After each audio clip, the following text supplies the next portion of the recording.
Bihar news में स्वागत है आपका दोस्तों। मैं हूं फिरदौस गनी और आप देख रहे हैं केडीवी लाइव। दोस्तों आज हो चुका है 7 अगस्त 2024। तो आज की पूरे बिहार की टॉप न्यूज लेकर आए हैं आपके लिए। दोस्तों वीडियो शुरू करने से पहले आपके लिए जरूरी सूचना है। सूचना यह है कि केडीवी लाइव का ऐप आ चुका है। आप केडीवी लाइव ऐप के माध्यम से भी पूरे बिहार की खबरों को देख सकते हैं। केडीवी लाइव ऐप में बिहार की किसी भी खबर को 1 मिनट से भी कम समय में दिया जाता है। इस ऐप को इंस्टॉल करने के लिए प्ले स्टोर में जाइए, सर्च कीजिए केडीवी लाइव, आ जाएगा, उसको इंस्टॉल कीजिए और पूरे बिहार की खबरों को देखिए। तो चलिए चलते हैं आज की खबरों की ओर। तो बात करते हैं कि बिहार में रहने वाले लोगों के लिए एक बड़ी खबर सामने आ रही है। ताजा रिपोर्ट्स के मुताबिक नीतीश कैबिनेट की हुई बैठक में सरकार ने 6 बड़े फैसले लिए हैं। इस फैसले से बिहार की तरक्की होगी, साथ ही साथ युवाओं को रोजगार के अवसर भी प्राप्त होंगे। जब बिहार सरकार ने 6 बड़े फैसले लिए हैं, उनमें सरकार ने मुख्यमंत्री home stay bread and breakfast योजना स्वीकृति की है। इसके तहत बिहार के निवासी खुद को रजिस्टर करवा करके योजना का लाभ ले सकते हैं। वहीं पर बिहार परिवहन विभाग राज्य में मौजूद सभी नेशनल हाईवे, स्टेट हाईवे और फिर सभी जिला पथ पर वाहनों की गति को जल्द ही निर्धारित करेगी। वहीं पर बिहार में अवैध खनन करने वाले ट्रैक्टरों की सूचना देने पर 5,000 रुपए और ट्रक जैसे अन्य बड़े वाहन की सूचना देने पर 10,000 रुपए इनाम दिया जाएगा। वहीं पर सरकार ने यह फैसला लिया है कि मुख्यमंत्री ग्राम परिवहन योजना के तहत 12,500 बेरोजगार युवकों को सहायता राशि दी जाएगी। वहीं पर बिहार सरकार ने यह भी फैसला लिया है कि पटना सहित पीएमसीएच अस्पताल में 4,315 नए पदों पर बहाली होगी। इसके लिए सृजन का प्रस्ताव स्वीकृत किया गया है। वहीं पर बिहार सरकार में कोई भी कंपनी निर्माण के क्षेत्र में काम करेगी तो फिर उसे ईंट, बालू और फिर गिट्टी छोड़ करके 20% अन्य रॉ मटेरियल बिहार की कंपनी से खरीदना होगा। दोस्तों बिहार के 38 में से 34 जिलों में आज मौसम बारिश वाला है। जहां सीतामढ़ी, मुजफ्फरपुर, दरभंगा और समस्तीपुर के लिए पूर्वानुमान में बारिश नहीं बता रहे हैं, लेकिन संभव है कि इसके आसपास के जिलों का असर यहां भी पहुंचे। सुबह 10 बजे तक का पूर्वानुमान यहां पर बताया जा रहा है कि 20 जिलों में खास बारिश का अलर्ट नहीं है, लेकिन दिन में यहां पर बारिश हो सकती है। ये जिले है कैमूर, रोहतास, औरंगाबाद, बक्सर, भोजपुर, अरवल, जहानाबाद, नालंदा, नवादा, जमुई, लखीसराय, शेखपुरा, बेगूसराय, खगड़िया, मुंगेर, बांका, कटिहार, पूर्णिया, किशनगंज और अररिया। आपको बता दें कि बिहार के बाकी 18 जिलों में सुबह से ही बारिश का अलर्ट है, लेकिन वज्रपात में लोगों की जान जाते हुए देखते हुए बचकर रहने की सलाह दी है और भलाई है, जब बचना भी है और इस पूर्वानुमान को, इस वीडियो को शेयर करके दूसरे को भी बचाना है। दोस्तों पड़ोसी देश बांग्लादेश में शेख हसीना सरकार के हटने के बाद भारत में भी राजनीतिक हलचल तेज हो गई है। इसको लेकर के बिहार सरकार में मंत्री विजय चौधरी ने कहा है कि बांग्लादेश में तख्ता पलट होने के बाद बिहार सरकार अलर्ट मोड पे है। सीएम नीतीश कुमार ने पुलिस प्रशासन को अलर्ट रहने का निर्देश दिया है। सीएम नीतीश कुमार से इस मामले में विचार विमर्श हुई है। केंद्र सरकार मामले पर संज्ञान ले रही है, जब बिहार के सीमावर्ती क्षेत्र में सजग रहने की जरूरत है। विजय कुमार चौधरी ने कहा है कि बांग्लादेश में शांति व्यवस्था जल्द बहाल हो, यही हम लोग चाहते हैं। जब बांग्लादेश से बड़े पैमाने पर शरणार्थियों के आने की सूचना पर विजय चौधरी ने कहा कि सीएए कानून के तहत जो प्रावधान है, उसके तहत अगर कोई आदमी इसका लाभ उठाना चाहते हैं तो फिर वो कानूनी प्रावधानों के तहत इसका लाभ उठा सकते हैं।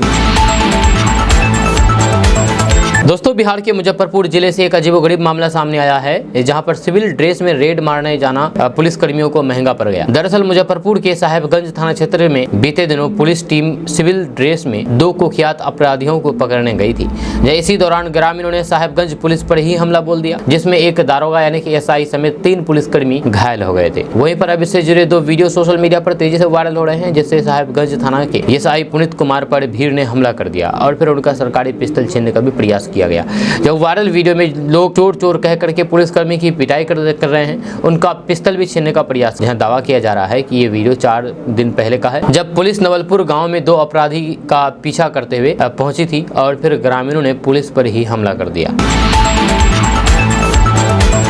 दोस्तों बिहार में पर्यटन को बढ़ावा देने के लिए बिहार सरकार और फिर पर्यटन विभाग लगातार नए कदम उठा रहे हैं। इसी के तहत पर्यटन विभाग ने एक नई योजना मुख्यमंत्री home stay bed and breakfast प्रोत्साहन योजना 2024 की शुरुआत की है। इस योजना को मंगलवार को सीएम नीतीश कुमार ने मंजूरी दे दी है, ताकि ग्रामीण पर्यटन को बढ़ावा मिल सके और पर्यटकों को इको टूरिज्म डेस्टिनेशन के नजदीक सुखद भ्रमण और फिर सुखद अनुभव मिल सके। इस योजना की स्वीकृति के बाद अब देश विदेश से आने वाले पर्यटक बिहार के गांव में ठहर के वहां पर लुत्फ उठा सकते हैं। बिहार आने वाले पर्यटकों को बिहारी संस्कृति, खान पान और फिर परंपरा से रूबरू होने का भी मौका मिलेगा। बिहार में पर्यटकों को यात्रा के दौरान विश्राम करने के लिए आरामदायक और फिर स्वच्छ बिहारी परिवेश में कमरा उपलब्ध हो सकेगा। कैबिनेट विभाग के अपर मुख्य सचिव डॉक्टर एस सिद्धार्थ ने बताया है कि मुख्यमंत्री home stay bread and breakfast प्रोत्साहन योजना के तहत ग्रामीण इलाकों में 1 से 6 कमरे और फिर 2 से 12 बेड तक की अनुमति दी जाएगी। इसको लेकर के होम स्टे के लिए मकान मालिक या फिर प्रमोटर को अपने में कमरों और बेड का निबंधन यानी रजिस्ट्रेशन पर्यटन विभाग से कराना होगा। रजिस्ट्रेशन 2 साल के लिए वैध होगा, जिसके बाद उसका हर साल नवीनीकरण कराना होगा। निबंधन शुल्क के रूप में 5,000 रुपए 2 वर्ष के लिए निर्धारित किया गया है, जो कि नॉन रिफंडेबल होगा। दोस्तों, बिहार के शहरी इलाकों में तेजी से घर मकान बनाए जा रहे हैं, लेकिन बहुत से लोग बिना नक्शा पास कराए हुए घर मकान बना रहे हैं। ऐसे लोगों पर अब सरकार के द्वारा एक्शन लिया जाएगा। इसके लिए राजधानी पटना में जांच शुरू कर दिया गया है। खबर के अनुसार पटना शहर में भवन, अपार्टमेंट और फिर कमर्शियल कॉम्प्लेक्स का निर्माण पर पैनी नजर रखने के लिए नगर निगम ने विशेष अभियान शुरू किया है। इस दौरान ये देखा जा रहा है कि घर का नक्शा पास कराया गया है या नहीं, तथा नक्शा के अनुमान मकान बनाया है या नहीं। आपको बता दूं कि पटना में नक्शा की अनदेखी करने पर 158 लोगों को नोटिस जारी कर दिया गया है। साथ ही साथ नक्शा पास करने के बाद बिल्डिंग बायलॉज का पालन नहीं करने पर कई मकान को चिन्हित किया गया है। जल्द ही इन पर एक्शन लिया जाएगा। दरअसल पहली श्रेणी में ऐसे लोग हैं जिन्होंने बिना नक्शा पास कराए ही घर निर्माण कराया। दूसरी श्रेणी में ऐसे लोग हैं जिन्होंने नक्शा तो पास कराया है लेकिन उससे अलग निर्माण कर लिया है। तीसरी श्रेणी में ऐसे लोगों को चिन्हित किया गया है जिनके निर्माणों को बगैर तोड़े कोई भी गुंजाइश नहीं है। दोस्तों, आज के समय में बहुत से लोग सुबह की डाइट में फल का सेवन करते हैं, लेकिन अभी हम आपको एक ऐसे फल के बारे में बताएंगे जिसे धरती का सबसे ताकतवर फल माना जाता है। इसके सेवन से शरीर में ताकत आती है और कई तरह की बीमारियां दूर हो जाती है। धरती का सबसे ताकतवर फल कीवी है। कीवी फल को धरती का सबसे ताकतवर फल माना जाता है। इसमें उच्च मात्रा में विटामिन सी एवं अच्छी मात्रा में फाइबर पाया जाता है। साथ ही साथ कीवी में विटामिन ई, विटामिन के और प्रचुर मात्रा में पोटेशियम, फोलेट होते हैं। इसमें अधिक मात्रा में एंटीऑक्सीडेंट भी होते हैं। अगर कीवी खाने के फायदे के बारे में अगर बात किया जाए तो रोजाना कीवी खाने से आंखों की कई सारी बीमारियां दूर हो जाती है। वहीं पर डायबिटीज को कंट्रोल करने के लिए भी कीवी को एक शानदार फल माना जाता है। वहीं पर कीवी शरीर की इम्यूनिटी बढ़ाने में मदद करते हैं, साथ ही साथ कई बीमारियों को दूर करता है। वहीं पर कीवी ब्लड प्रेशर को नॉर्मल करने में मदद करता है। इसके नियमित सेवन से ब्लड प्रेशर कंट्रोल में रहता है। वहीं पर कीवी पुरुषों के शुक्राणु को स्वच्छ रखता है, साथ ही साथ पुरुषों के प्रजनन क्रिया को भी बेहतर बनाता है। वहीं पर कीवी का सेवन कब्ज की समस्या को दूर करता है, क्योंकि इसमें फाइबर की मात्रा भरपूर पाई जाती है। कीवी शरीर के वजन को नॉर्मल करने में मदद करता है। अगर आप रोजाना कीवी का सेवन करते हैं तो वजन कंट्रोल रहेगा। वहीं पर रोजाना कीवी खाने से हमारी त्वचा में और निखार आता है। साथ ही साथ इसके सेवन से चेहरे के दाग धब्बे भी दूर हो जाते हैं। तो इसलिए कहते हैं कि अगर आप भी फल खाने के शौकीन हैं तो आप कीवी जरूर खाएं, क्योंकि कीवी से बहुत ज्यादा फायदा होता है। दोस्तों, बिहार के उद्यमियों और स्थानीय औद्योगिक इकाइयों की लंबे समय से चली आ रही मांग को कैबिनेट ने मंगलवार को मंजूरी दे दी है। यानी कि अब बिहार के किसी भी सरकारी सामग्री की खरीद या फिर ठेके के टेंडर में बिहार की इकाई को विशेष छूट मिलेगी। 5 लाख तक के टेंडर पर यह नियम लागू नहीं होगा। सरकार द्वारा तय मानकों को पूरा करने के बाद ठेके में L1 में 15% मार्जिन होने पर भी बिहारी उद्यमियों को लाभ मिलेगा। मुख्यमंत्री नीतीश कुमार की अध्यक्षता में मंगलवार को हुई कैबिनेट की बैठक में बिहार अधिप्राप्ति वरीयता नीति 2024 समेत 36 प्रस्ताव को मंजूरी दी गई है। कैबिनेट विभाग के अपर मुख्य सचिव डॉक्टर एस सिद्धार्थ ने बताया है कि बिहार सरकार ने खरीद नीति में बड़ा बदलाव किया है। इस नीति के तहत स्थानीय निर्माताओं को परिभाषित किया है। इसके तहत बिहार में उत्पादन करने वाले इकाई GST रजिस्टर्ड होना चाहिए। 1 साल पहले का रजिस्ट्रेशन होना चाहिए। 1 साल का GST रिटर्न होना चाहिए। कुल कर्मचारियों में 50% बिहार के कर्मचारी होनी चाहिए और रजिस्टर्ड कंपनी को अपना 50% काम बिहार में करना होगा। यह खरीद नीति का लाभ उठाने के लिए बिहार सूक्ष्म एवं लघु उद्यम के पास बिहार में उत्पादन सुविधा होनी चाहिए। इसे बिहार में एक वैध उद्यम के रूप में पंजीकृत होना चाहिए।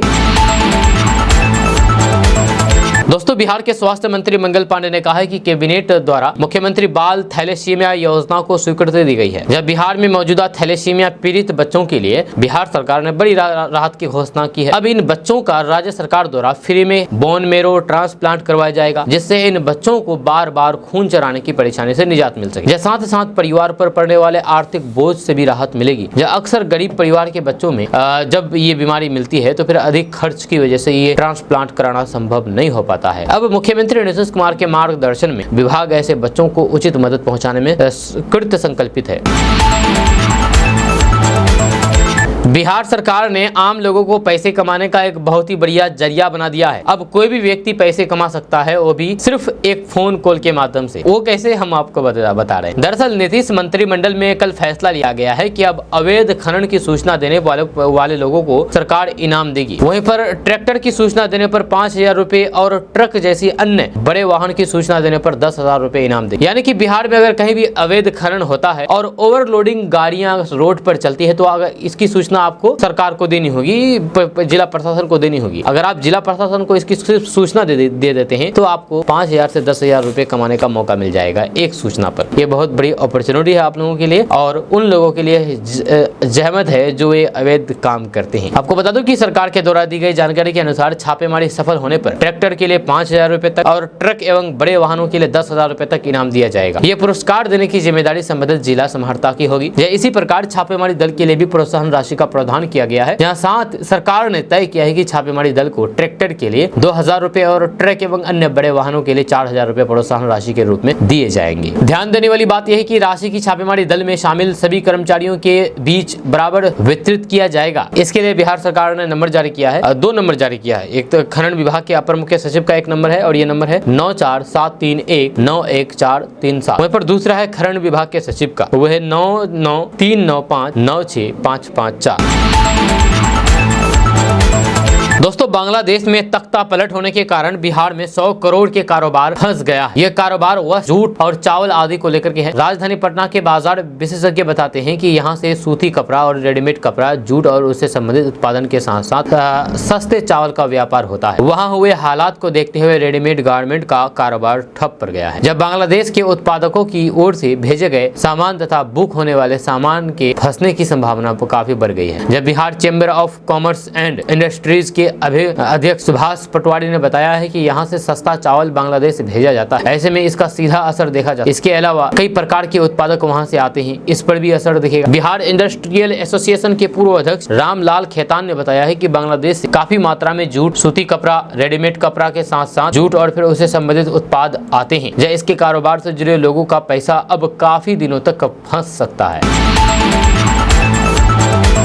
दोस्तों, पड़ोसी देश बांग्लादेश में हालात दिनों दिन खराब होते जा रहे हैं। निर्दलीय सांसद पप्पू यादव ने बांग्लादेश में तख्ता पलट को भारत के लिए नुकसानदायक बताया है और भारतीय सरकार से हस्तक्षेप की मांग की है। उन्होंने सरकार से आग्रह किया है कि वे केवल राजनीति न करें बल्कि दिल बड़ा करके दक्षिणी एशिया की अभिभावक की तरह ही कूटनीति और फिर सामरिक क्षमता दिखाएं, जैसे कि 1971 में इंदिरा गांधी ने पूरी दुनिया को दिखाया था। आपको बता दें कि पप्पू यादव ने कहा है कि बांग्लादेश की वर्तमान स्थिति चिंता का विषय है और हमें इंदिरा गांधी जैसे नेता की याद आती है, जिन्होंने 1971 में साहसिक कदम उठाए थे। उन्होंने कहा था कि जब हमारे पड़ोसी देश के उथल पुथल होती है तो फिर ये हमारी नीति में एक समस्या को दर्शाता है। इस समय हमें सावधान रहने और फिर सुधारात्मक कदम उठाने की आवश्यकता है। चीन की बांग्लादेश पर नजर गड़ी हुई है और फिर हमें भी सतर्क रहना होगा। पप्पू यादव ने इस संदर्भ में सोशल मीडिया प्लेटफॉर्म एक्स पर भी अपनी प्रतिक्रिया व्यक्त की है। वहीं पर प्रधानमंत्री नरेंद्र मोदी ने बांग्लादेश संकट पर कैबिनेट कमेटी ऑन सिक्योरिटी की बैठक की है। बांग्लादेश के बिगड़े हालातों को देखते हुए भारत बांग्लादेश सीमा पर हाई अलर्ट जारी कर दिया है।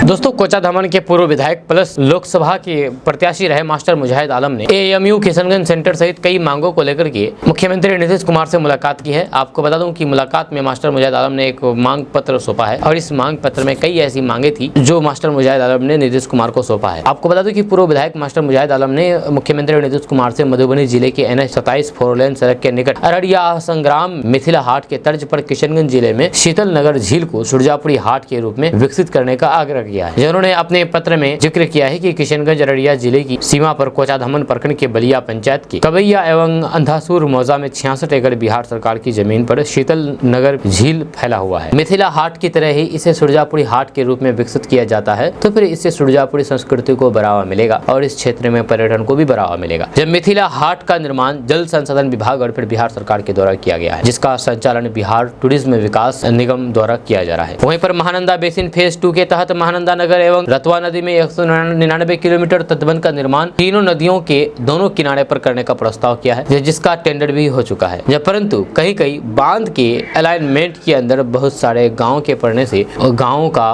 बाढ़ के समय जलमग्न होने का खतरा है, जिसे लेकर के लोग आशंकित एवं डरे हुए हैं।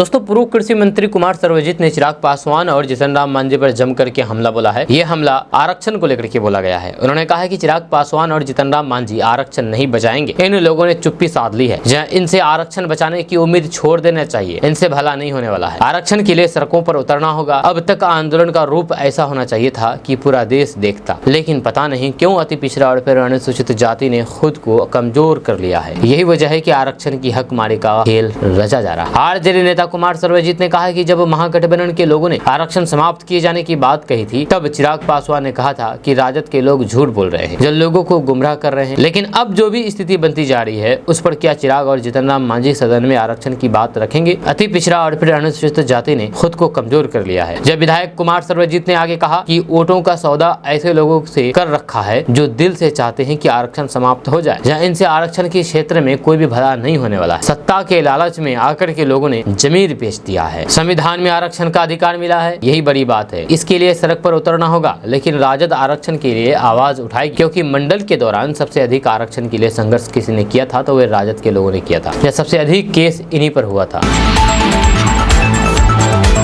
दोस्तों, पूर्णिया सांसद पप्पू यादव ने पटना से पूर्णिया एक्सप्रेसवे के निर्माण में रूट निर्धारित करने समेत अन्य मुद्दों को लेकर के एक बार फिर से सड़क परिवहन एवं राजमार्ग मंत्री भारत सरकार के नितिन गडकरी से मुलाकात की है। इस दौरान उन्होंने केंद्रीय मंत्री को ज्ञापन भी सौंपा। ज्ञापन में सांसद पप्पू यादव ने लिखा है कि बजट 2024-25 में पटना पूर्णिया एक्सप्रेसवे निर्माण के लिए घोषणा की गई है, कि जो बिहार की जनता खास करके कोसी सीमांचल के लिए हर्ष की बात है। सांसद पप्पू यादव ने कहा कि पटना से पूर्णिया एक्सप्रेसवे का रूट पटना कच्ची दरगाह पुल से रोसड़ा, सिमरी, बख्तियारपुर, सोनवर्षा, पत्थरघट्ट, मुरलीगंज, बनमखी, पूर्णिया निर्धारित किया गया है, ताकि इस रूट के अनुसार एक्सप्रेस वे बनने से क्षेत्रवासी सहित सभी लाभान्वित हो सके, यानी कि सभी को इसका लाभ मिल सके। इसके अलावा उन्होंने बिहार की PW सड़क को NH द्वारा अधिग्रहित करने का आग्रह किया है और कहा कि मेरे संसदीय क्षेत्र के 2 PW सड़क को NH द्वारा अधिग्रहण करके NH में परिवर्तन करना जनहित में आवश्यक है। इसके अलावा पप्पू यादव ने कोसी सीमांचल में एम्स की मांग की है और साथ ही साथ पूर्णिया में कैंसर अस्पताल की भी मांग की है। दोस्तों, इन दिनों बहुत से ऐसे लोग नौकरी छोड़कर के खेती की ओर रुख कर रहे हैं, जब बहुत से लोग बिजनेस की ओर भी मुड़ रहे हैं। ऐसे भी बिजनेस के लिए सरकार की ओर से प्रोत्साहन राशि भी दी जाती है, यानी कि पैसे देती है बिजनेस करने के लिए। सरकार की ओर से कई योजनाएं चलाई जाती है जिनमें बिजनेस के लिए पैसे मिलते हैं। बिहार के बेगूसराय में किसान संतोष यादव ने भी कुछ ऐसा ही किया है। उन्होंने मधुमक्खी पालन का बिजनेस शुरू किया है। संतोष ने इस बिजनेस की शुरुआत 21 बॉक्स से की थी। आज इस बिजनेस के जरिए सालाना 10 लाख रुपए से ऊपर की कमा रहे हैं। आजकल मधुमक्खी पालन का बिजनेस काफी फायदेमंद साबित हो रहा है। यह एक ऐसा बिजनेस है जिसे लोग मोटी कमाई करने के लिए करते हैं। इससे किसानों की पैदावार भी बढ़ती है। ये कम खर्चीले घरेलू उद्योग है जिसे कोई भी कर सकता है। अब आप सोच रहे होंगे कि आखिर हम मधुमक्खी के बारे में क्यों बोल रहे हैं। हम इसलिए बोल रहे हैं क्योंकि बिहार सरकार मधुमक्खी पालन करने के लिए पैसे देती है। जी हाँ, बहुत से लोग रोजगार करना चाहते हैं, बेरोजगार है, उनके पास रोजगार नहीं, क्योंकि पैसे नहीं रहने के कारण कोई भी रोजगार नहीं कर पा रहे हैं और नौकरी भी नहीं मिल पा रही है। तो ऐसे में वैसे लोग बिहार सरकार की तरफ से पैसे लेकर के इस तरीके का बिजनेस कर सकते हैं। आपको अगर मधुमक्खी पालन के बारे में और भी बताया जाए तो मधुमक्खी पालन शुरू करने के लिए लोगों को सरकार का भी सहयोग मिलता है, यानी कि पैसा मिलता है। ऐसे ही बिहार के मुजफ्फरपुर जिले के रहने वाले संतोष यादव ने बेगूसराय के मंझोल गांव मधुमक्खी पालन का बिजनेस शुरू किया। कहा कि वे इस बिजनेस को पिछले 4 साल से कर रहे हैं। शुरुआती दौर में इस बिजनेस को 21 बॉक्स में मधुमक्खी पालन का बिजनेस शुरू किया था। संतोष ने बताया है कि उसने गाँव के अन्य किसानों को देख करके मधुमक्खी पालन का काम शुरू किया है। कई जगह से आर्थिक सहायता पाने की कोशिश की, लेकिन कहीं से भी कोई सहायता नहीं मिली। आज मधुमक्खी पालन के 1000 बॉक्स हैं। इसकी कीमत करीब 1 लाख रुपए है। जब 15 दिन में मधुमक्खी से मौध तैयार हो जाता है, एक बॉक्स में करीब 15 किलो शहद तैयार हो जाते हैं। संतोष ने बताया है कि 1 किलो शहद की कीमत 70 रुपए से लेकर के 100 रुपए किलो तक मिलता है। होलसेल कारोबारी ही हमसे शहद ले जाते हैं। 1000 बॉक्स में शहद बनाने में करीब 3 लाख रुपए खर्च होते हैं। इससे साल भर में 10 लाख की कमाई हो जाती है, यानी कि 3 लाख रुपए लगा करके 10 लाख रुपए कमाई। अब आप सोच रहे होंगे कि आखिर हम मधुमक्खी पालन हम भी करेंगे तो कैसे करेंगे। तो आपको बता दूं कि मधुमक्खी पालन के लिए आप स्थानीय मधुमक्खी पालन संघ में शामिल हो सकते हैं। मधुमक्खी पालन के लिए ऐसी जगह का चुनाव करें जहां फूलों की पर्याप्त मात्रा हो। यह शांत जगह पर मधुमक्खी पालन करना सही रहेगा। मधुमक्खी पालन करके आप हर साल लाखों का मुनाफा कमा सकते हैं। ऐसा करने पर आपको लागत भी कम आएगी और मुनाफा भी शानदार होगा। दोस्तों, आपने मोबाइल में विस्फोट की कई घटनाओं के बारे में सुना होगा, मोबाइल फटने के बारे में सुना होगा या फिर देखा भी होगा शायद। जब कई बार मोबाइल में विस्फोट हमारी लापरवाही की वजह से ही हो जाता है। जब मोबाइल में विस्फोट की ज्यादातर घटनाएं बैटरी फटने की वजह से होती है। ऐसे में आपको अपने मोबाइल की बैटरी का ध्यान रखना चाहिए। जी हम आपको ये मोबाइल फटने के बारे में इसलिए बता रहे हैं, इस घटना के बारे में, क्योंकि हाल फिलहाल एक घटना घटी है। जब मोबाइल फटने की घटना काफी खतरनाक होती है, क्योंकि मोबाइल हर वक्त हमारे साथ होता है। जब मोबाइल फटते हैं तो काफी ज्यादा नुकसान होता है, खासकर जान का नुकसान काफी ज्यादा होता है। आपको बता दें कि मोबाइल में ब्लास्ट से पहले कुछ संकेत मिलते हैं। इन संकेतों को आप पहचान करके सतर्क हो सकते हैं। इसके साथ ही हम आपको मोबाइल फोन की बैटरी के फटने और फिर उनके बचाव के बारे में भी बताएंगे। आपको बता दें कि मोबाइल में कुछ संकेत मिलने के बाद आपको सतर्क हो जाना चाहिए, क्योंकि ये बैटरी खराब होने और फिर बैटरी में ब्लास्ट होने के संकेत हो सकते हैं। अगर आपके मोबाइल फोन की स्क्रीन ब्लर हो रही है या फिर स्क्रीन में पूरी तरीके से डार्कनेस आ गई है तो आप सतर्क हो जाएं। इसके अलावा अगर आपका मोबाइल फोन बार बार हैंग हो रहा है और प्रोसेसिंग स्लो हो रही है, तब भी आपके फोन में ब्लास्ट हो सकते हैं। अगर बात करते समय फोन सामान्य रूप से ज्यादा गर्म हो जाता है तो भी आपके फोन में ब्लास्ट होने की संभावना है। वहीं पर रिपोर्ट के अनुसार मोबाइल चार्ज करते वक्त मोबाइल के आसपास रेडिएशन हाई रहता है, इस वजह से बैटरी गर्म हो जाती है। ऐसे में मोबाइल चार्ज करते वक्त कई बार इसमें विस्फोट की संभावना रहती है। कई बार लोगों की गलतियों की वजह से भी बैटरी ओवरहीट होकर के फट जाती है। इसके अलावा बैटरी के सेल डेड होते रहते हैं, जिससे फोन के अंदर के केमिकल में बदलाव होते रहते हैं, जिससे बैटरी फट जाती है। अगर आप बैटरी फटने से बचना चाहते हैं तो आपको कुछ बातों का ख्याल रखना होगा कि आप कभी भी डुप्लीकेट चार्जर बैटरी का इस्तेमाल ना करें। डुप्लीकेट बैटरी और डुप्लीकेट चार्जर जिस ब्रांड का स्मार्टफोन या फिर मोबाइल फोन इस्तेमाल करते हैं तो उसी ब्रांड का चार्जर इस्तेमाल करें। कभी भी चार्जर के पिन को भीगने ना दें। जब पिन के सूख जाने के बाद ही इसे चार्ज पर लगाएं। जब फोन की बैटरी खराब होने पर इसे तुरंत बदल दें। हमेशा ओरिजिनल बैटरी का ही इस्तेमाल करें। इसके साथ ही फोन को कभी भी 100% चार्ज ना करें, इसलिए फोन को 80 से 90% ही चार्ज करें। इससे ज्यादा चार्ज करने पर फोन ओवरहीट हो जाता है, ओवरचार्ज हो जाता है और फिर ब्लास्ट होने की संभावना बढ़ जाती है। दोस्तों, बिहार में अगर आप कोई भी बिजनेस करना चाहते हैं तो आपके लिए एक अच्छी खबर सामने आ रही है। ताजा रिपोर्ट्स के मुताबिक बिहार में बेरोजगारों को सरकार के द्वारा 10 लाख रुपए तक का लाभ दिया जा रहा है, लोन दिया जा रहा है। इसका लाभ लेकर के आप खुद का बिजनेस शुरू कर सकते हैं। खबर के अनुसार सरकार से मदद लेकर के आप आटा, सत्तू, बेसन उत्पादन, नमकीन उत्पादन, जैम, जेली, सॉस, नूडल्स, अचार, पापड़, मिठाई, बड़ईगिरी, बांस का सामान, सीमेंट की जाली, टाइल्स, दरवाजा, खिड़की, चमड़ा का बैग सहित 52 प्रकार का उद्योग लगा सकते हैं। आपको बता दूं कि इसके लिए बिहार सरकार के द्वारा 10 लाख रुपए की मदद मिलेगी। इसमें आपको 50% अनुदान और फिर 50% ब्याज रहित ऋण होगा, यानी कि आपको 5 लाख रुपए फ्री में मिलेंगे। आपको बता दूं कि इस बार कुल 5 वर्गों में लाभुक का चयन किया जाएगा। अगर आप भी अप्लाई करना चाहते हैं तो आप उद्योग विभाग की आधिकारिक वेबसाइट पोर्टल www.udyami.bihar.gov.in पर जाकर के इस योजना के लिए आवेदन कर सकते हैं। ऑनलाइन आवेदन करने की अंतिम तिथि 16 अगस्त 2024 तक निर्धारित किया गया है। दोस्तों, बिहार की राजधानी पटना से एक बड़ी खबर सामने आ रही है। ताजा रिपोर्ट्स के मुताबिक पटना समेत बिहार के कई जिलों में सर्वे का काम हो रहा है। इसके लिए सर्वे टीम की तैनाती कर दी गई है, साथ ही साथ दिशा निर्देश भी जारी कर दिया गया है। यह खबर के अनुसार पटना जिले के ग्रामीण इलाकों में करीब 116 वर्षों बाद जमीन सर्वे का काम शुरू कर दिया गया है। इस सर्वे के माध्यम से लोगों के जमीन का खतियान अपडेट किया जाएगा। जमीन के सभी खतियान को जीवित रैयत के नाम किया जाएगा। आपको बता दें कि सर्वे टीम लोगों की जमीन की मापी करेगी, दखल कब्जा की जाँच करेगी और दस्तावेजों को देखेगी। सभी भू स्वामी को जमीन के सत्यापन करने के लिए जमाबंदी, खतियान जैसे कागजात दिखाने होंगे। साथ ही साथ वंशावली भी जमा करनी होगी। दरअसल पटना जिले की अगर बारे में बात किया जाए तो पटना जिले में 1908 ईस्वी में कैडेस्ट्रल सर्वे हुआ था। आज भी इसी के आधार पर जमीन की जमाबंदी है। हालांकि इसके बाद 80 के दशक में रिविजनल सर्वे हुआ, लेकिन ये पूरी तरीके से लागू नहीं हो सका था। अब एक बार फिर से यहाँ जमीन सर्वे शुरू हो गया है। अगर आप भी अपने जमीन का सर्वे कराना चाहते हैं तो आपके पास 6 तरह के कागजात होनी चाहिए। जब सर्वे टीम को जमीन का रकबा, चौहद्दी, खेसरा की जानकारी देनी होगी। वहीं पर 100 घोषणा पत्र, माल गुजारी रसीद की फोटोकॉपी को भी जमा करना होगा। वहीं पर खतियान की नकल, रैयत से संबंध के लिए आधार कार्ड की जमा कॉपी भी देनी होगी और जमाबंदी मृतक का प्रमाण पत्र भी देना होगा। हम गाय का मांस एक्सपोर्ट नहीं करते हैं, ये आपका धंधा है। संसद में विपक्ष पर ललन सिंह ने जम करके गरजा है। आपको बता दूं कि कल संसद में केंद्रीय मंत्री ललन सिंह ने अपनी बात रखी। इस दौरान वे गाय की मांस को लेकर के बड़ी बात कह दी है, गाय मांस एक्सपोर्ट को लेकर। ललन सिंह ने कहा है कि एक साथ ही गौ मांस की बात कर रहे थे तो फिर वो इसको कर ले। हमारा देश गाय का मांस एक्सपोर्ट नहीं करता है, बल्कि हमारा देश बफेलो का मीट एक्सपोर्ट करता है।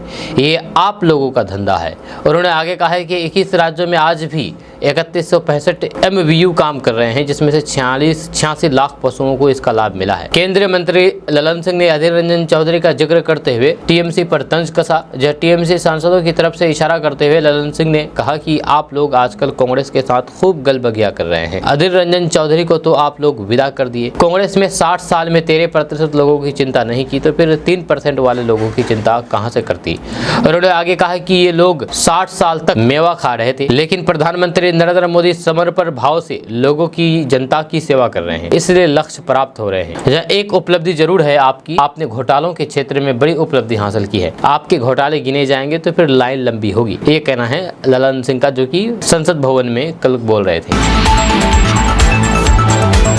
दोस्तों, अगर आप व्हाट्सएप का इस्तेमाल करते हैं तो फिर यह खबर आपके लिए बड़ी ही काम की है। व्हाट्सएप जल्द ही पुराने एंड्रॉयड फोन और फिर आईफोन में अपनी सेवाओं को बंद करने जा रहा है। जी हां, अगर आप भी पुराने एंड्रॉयड फोन और फिर आईफोन का यूज करते हैं तो जल्द ही आपके मोबाइल फोन में व्हाट्सएप चलना बंद हो सकता है। जब कुल 33 ऐसे स्मार्टफोन हैं जिनमें व्हाट्सएप अपनी सेवा बंद करने जा रहा है। दरअसल व्हाट्सएप जैसे ऐप के जरिए हैकर्स लोगों के फोन तक पहुंचने के लिए तरह तरह के तरीके अपना रहे हैं। जब लोगों के पर्सनल डेटा को चुराने की कोशिश हैकर्स द्वारा की जाती है। इससे बचने के लिए व्हाट्सएप पुराने एंड्रॉयड फोन और फिर आईफोन में अपनी सेवा बंद करने जा रहे हैं, ताकि यूजर्स का पर्सनल डेटा सुरक्षित रह सके। इस लिस्ट में कुल 35 स्मार्टफोन शामिल है, यानी कि 35 तरह के, जिनमें व्हाट्सएप बंद हो सकता है।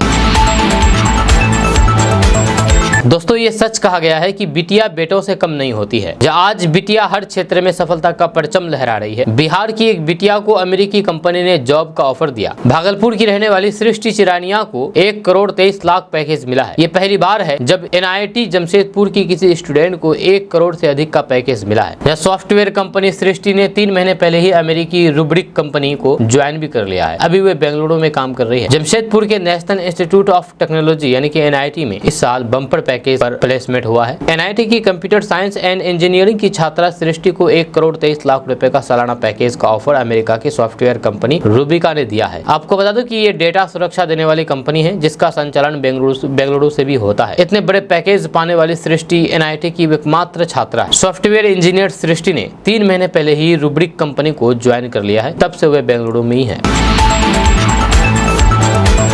दोस्तों, बिहार के भागलपुर जिला के गोपालपुर विधानसभा क्षेत्र के जदयू विधायक गोपाल मंडल अपने अनोखे कारनामे से अक्सर चर्चा में बने रहते हैं। अब ये वीडियो देख लीजिए, जैसे कि आप अपने मोबाइल स्क्रीन पर जिस वीडियो को देख रहे हैं, इस वीडियो में कैसे गोपाल मंडल जी बेधड़क सोए हुए हैं। जहाँ नहीं, ये वो अपने घर में नहीं सोए हैं, बल्कि एक कार्यक्रम में गहरी नींद ले रहे हैं। दरअसल मौका था भागलपुर के बिहार कृषि विश्वविद्यालय सबोर्ड के स्थापना दिवस समारोह का, जहाँ पर बिहार सरकार के ग्रामीण विकास मंत्री श्रवण कुमार समेत कई विधायक, जनप्रतिनिधि, किसान के उद्यमी शामिल हुए। जहाँ कार्यक्रम के दौरान मंत्री श्रवण कुमार के बगल में बैठे जदयू विधायक गोपाल मंडल कुर्सी पर सर रख करके गहरी निंद्रा लेते हुए नजर आ रहे हैं। दरअसल विधायक जी बोर हो रहे थे। उन्होंने भाषणों को नहीं सुनकर के सोना ही मुनासिब समझा। जब विधायक जी ऐसे सो रहे थे मानो वे जनता का काम करते करते थक गए हो और कई रातों से अच्छी नींद नहीं ली हो। मिनटों तक सोते रहे। जब विधायक जी पर मंत्री श्रवण कुमार और पीरपैंती के विधायक ललन पासवान की नजर पड़ी तो दोनों ने उन्हें जगाया। जब मंच से बिहार विधान परिषद के सदस्य NK यादव व्यक्तित्व दे रहे थे, तब गोपाल मंडल सोते हुए नजर आए। वहीं पर मंत्री श्रवण कुमार के भाषण के दौरान भी वे नींद लेते हुए नजर आए। दोस्तों, सरिया सीमेंट खरीदने की योजना बना रहे हैं आप, तो आपके लिए बड़ी खुशखबरी है, इसलिए कि अब आपको कीमत जानने के लिए इधर उधर भटकने की जरूरत नहीं है। सूत्रों के अनुसार जल्द ही सरिया और सीमेंट की कीमतें ऑनलाइन देखी जाएगी। इससे आम लोगों को काफी ज्यादा फायदा होगा। आप जानते हैं कि हाल के दिनों में सरिया और सीमेंट की कीमतों में काफी उतार चढ़ाव आया है। ऐसे में लोगों को सही कीमत पर सामान मिल सकता है। जब सरकार भी इसे लेकर के गंभीर है। जी हाँ, सरिया की मौजूदा कीमत की वर्तमान कीमत सरकारी आंकड़ों के अनुसार भारतीय बाजार में सरिया की कीमत वर्तमान में 65,500 रुपए प्रति क्विंटल चल रही है। लेकिन अब सरिया और सीमेंट की कीमत आप ऑनलाइन भी देख सकते हैं। इसके लिए बहुत जल्द सुविधा लॉन्च करने जा रही है, इसलिए इस खबर को बताया गया है, क्योंकि बहुत से लोग हर रोज सरिया और सीमेंट की कीमत चेक कर रहे हैं, क्योंकि सरिया और सीमेंट की कीमत करीब करीब रोज ही बदल रही है। इसीलिए जो भी निर्माण कार्य कर रहे हैं, अपने घर निर्माण हो या फिर जो भी निर्माण का काम करते हैं, उसको जरूरत पड़ती है सरिया और सीमेंट कीमतों की, तो इसको अब भटकना नहीं पड़ेगा। आप घर बैठे ही मोबाइल के माध्यम से वो चेक कर सकते हैं। दोस्तों, बिहार में रहने वाले लोगों के लिए एक बड़ी खबर सामने आ रही है। ताजा रिपोर्ट्स के मुताबिक बिहार के जिन जिलों में जमीन का सर्वे नहीं हुआ है, उन सभी जिलों में जमीन सर्वे का काम शुरू कर दिया जा रहा है। इसके लिए सर्वे कैंप लगाने की प्रक्रिया शुरू कर दी गई है। खबर के अनुसार बिहार विशेष भूमि सर्वेक्षण एवं बंदोबस्त कार्यक्रम के सुचारू क्रियान्वयन के लिए सभी राजस्व गाँव ग्राम सभा का आयोजन किया जाएगा। इसको लेकर के राजस्व एवं भूमि सुधार विभाग ने सभी जिलों के अधिकारियों को आदेश जारी कर दिया है। आपको बता दें कि इस ग्राम सभा में सभी रैयतों और फिर हितधारकों को भूमि सर्वेक्षण की पूरी प्रक्रिया के बारे में विस्तार से बताया जाएगा। साथ ही साथ सर्वेक्षण के दौरान रैयतों के कर्तव्यों और उनसे मांगे जाने वाले दस्तावेजों के बारे में भी जानकारी दी जाएगी। वहीं पर इस ग्राम सभा में अगर जमीन मालिकों को किसी तरीके की कोई भी समस्या या फिर सवाल है तो उसका समाधान भी वे जान सकेंगे। इस ग्राम सभा में अमीन, कानूनगो, विशेष सर्वेक्षण सहायक और फिर बंदोबस्त पदाधिकारी मौजूद रहेंगे। यहाँ पर वंशावली समेत जमीन के अन्य दस्तावेजों का भी सत्यापन किया जाएगा। दोस्तों, आरजेडी नेता पूर्व डिप्टी सीएम तेजस्वी यादव ने अगले साल बिहार विधानसभा चुनाव के लिए कमर कस ली है पूरी तरीके से, जिसको देखते हुए 17 अगस्त से राज्यव्यापी यात्रा का आगाज की संभावना है, जिसकी शुरुआत वाल्मीकि नगर से होगी और पहले चरण का समापन किशनगंज में होगा। इस यात्रा के दौरान बिहार के सभी 243 विधानसभा सीटों को कवर करेंगे। इस यात्रा के दौरान एनडीए सरकार की विफलताओं को उजागर करेंगे और पार्टी के जमीनी कार्यकर्ताओं में उत्साह भरने का काम करेंगे। आरजेडी के एक वरिष्ठ नेता ने बताया है कि यात्रा वाल्मीकि नगर से शुरू होने की संभावना है, जो आदिवासियों और फिर पिछड़ों के वर्गों के बीच अपने पारंपरिक मतदाताओं का आधार होने के कारण आरजेडी के लिए एक महत्वपूर्ण क्षेत्र है। उन्होंने कहा कि तेजस्वी इस यात्रा के तमाम चरणों में सभी 243 विधानसभा क्षेत्रों को कवर करेंगे। यात्रा के कई चरण होंगे, जिसमें से 1 महीने से ज्यादा का वक्त लगेगा। दोस्तों, बिहार के शिक्षकों की पोस्टिंग का इंतजार जल्द खत्म होने वाला है। जब बिहार सरकार इस मामले पर ट्रांसफर पॉलिसी तैयार कर रही है, जिसे सभी शिक्षकों और फिर छात्रों की जरूरतों को देखते हुए बनाया जाएगा और अगले 15 से 20 दिनों में पोस्टिंग की फाइल तैयार हो जाएगी। आपको बता दूं कि राज्य के शिक्षा मंत्री यानी कि बिहार के शिक्षा मंत्री सुनील सिंह ने कहा कि जब पॉलिसी बनेगी तो फिर जनरल पॉलिसी बनेगी। हम लोगों की कोशिश है कि लोगों की जो उम्मीदें हैं उसमें समाहित किया जाए। साथ ही आने वाले दिनों में छुट्टियों के कैलेंडर में फिर से जरूरत पड़ने पर बदलाव हो सकता है। शिक्षा मंत्री सुनील सिंह ने कहा कि तबादला नीति बनाने का काम जारी है, जिसमें बड़े पैमाने पर तबादला होना है। ये हो सकता है कि उसमें कुछ लोग छूट जाएं, क्योंकि हर व्यक्ति उसमें कवर हो ऐसा मुमकिन नहीं है। 1,88,000 शिक्षकों ने सक्षमता परीक्षा पास की है, जहाँ उन सभी को एडजस्ट करना है। ये भी देखना है कि स्कूलों में कितनी वैकेंसी है, उसे कैसे बैलेंस करना है। ऐसा ना हो जाए कि किसी स्कूल में जरूरत से ज्यादा शिक्षक हो जाए। स्कूल में छात्र छात्राएं कितनी है, इस पर भी नजर रखनी है।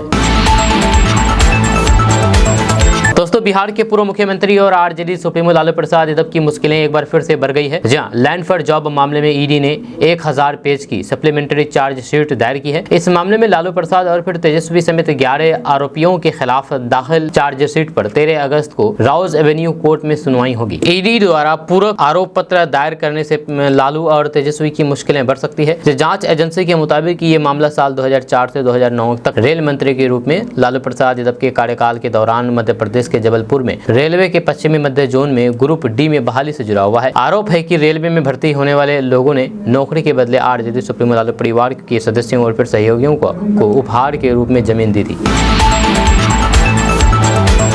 दोस्तों, बिहार के खिलाड़ियों की सुविधा एवं प्रोत्साहन के लिए बिहार खेल मंत्रालय और बिहार खेल प्राधिकरण की तरफ से खेल छात्रवृत्ति दी जाएगी। छात्रवृत्ति पाने के लिए खिलाड़ियों को ऑनलाइन आवेदन करना होगा।